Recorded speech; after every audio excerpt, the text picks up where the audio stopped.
Hey everybody! Today I'm going to talk about the most basic thing about Python, and that is how to install Python on different operating systems.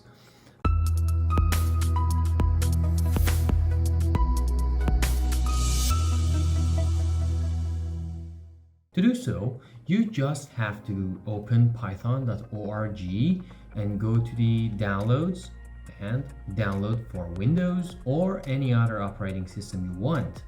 Or if you just open python.org/downloads, you get the download button for your specific operating system. And by clicking on it, you can download it.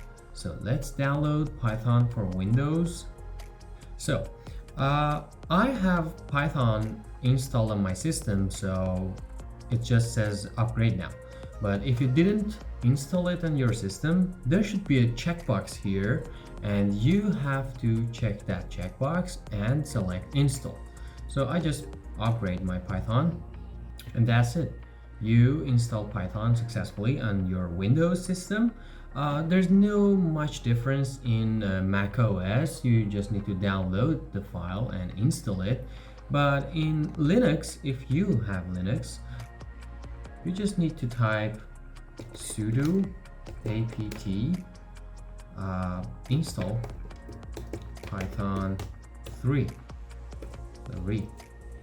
and type the password.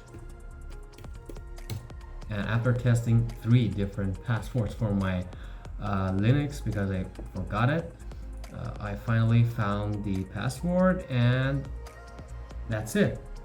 Python is installed on my Linux too.